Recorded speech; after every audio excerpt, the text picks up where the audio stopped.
Salut tout le monde, ici Sandrine, neuropsychologue, coach et co-créatrice du programme 18 vertus pour plus de sens au quotidien. Nous sommes déjà dans la 9e semaine. Waouh! Déjà pile poil à la moitié du processus.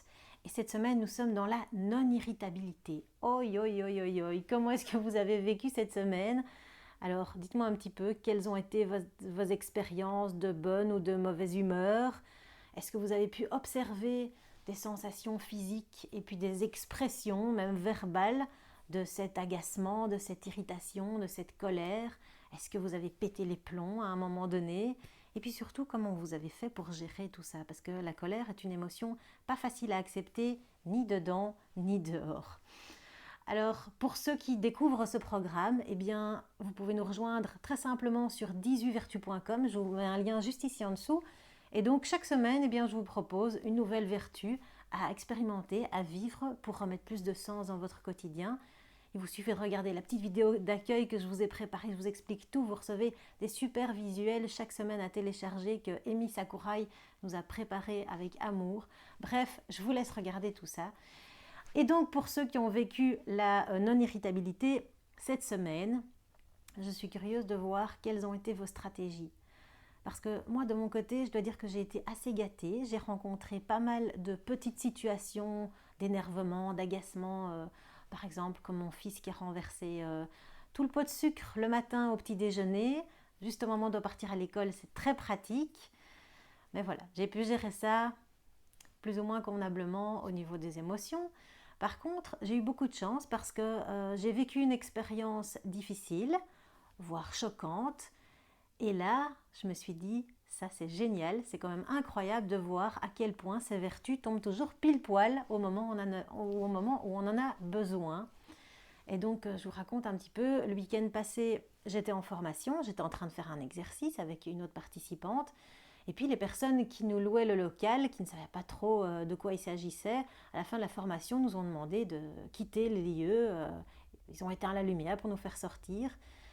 Et donc là, j'étais dans un exercice où j'ai été sortie très très brutalement de cet exercice, voire arrachée.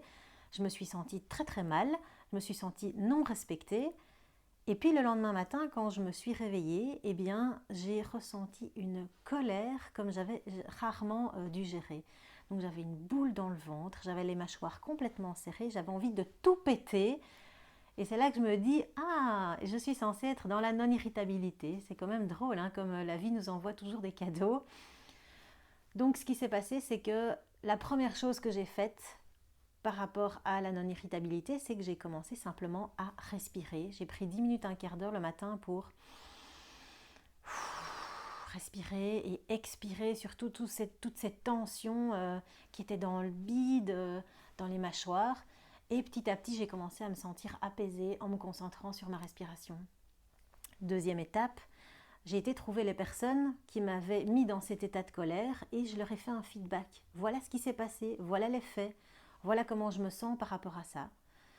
Et donc, j'ai pu être entendue, écoutée par rapport à ce qui s'était passé. Et troisième chose, donc il y a eu la respiration, il y a eu s'exprimer, donner du feedback. Et la troisième chose, ça a été de transformer assez rapidement cette expérience négative en un apprentissage, en quelque chose de positif. Aller voir le cadeau qui était caché derrière. Effectivement, sur le moment, je me suis sentie extrêmement mal, mais maintenant, je suis assez contente de me dire que j'ai pu vivre cette expérience parce que probablement que la prochaine fois, je verrai les choses différemment, que l'émotion sera probablement, j'espère, moins forte.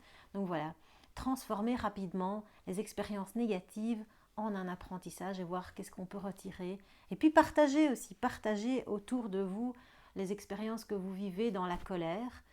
Et vous allez voir que très souvent, d'autres personnes ont vécu la même chose que vous et ils vont pouvoir aussi témoigner de leur manière de réagir, leur stratégie pour se sentir plus apaisés par rapport à des situations qui nous font parfois exploser. Mais il y a d'autres manières de faire. Alors voilà, ça c'était ma petite expérience que je partage bien volontiers avec vous, mais j'attends aussi, je suis vraiment très curieuse de savoir comment vous faites et ça me fait vraiment plaisir d'avoir votre feedback aussi. Donc dites-moi où vous en êtes par rapport à ce processus, on est à la moitié. Comment ça se passe pour vous? Est-ce que vous avez des prises de conscience? Est-ce que ça a du sens pour vous tout simplement? Voilà, dites-moi tout ça dans les commentaires juste ici en dessous. Et puis, continuez à méditer cette vertu jusqu'à la fin de la semaine. On se retrouve lundi pour d'autres surprises, d'autres aventures avec la prochaine vertu. Je vous embrasse bien fort, prenez soin de vous et de chaque moment.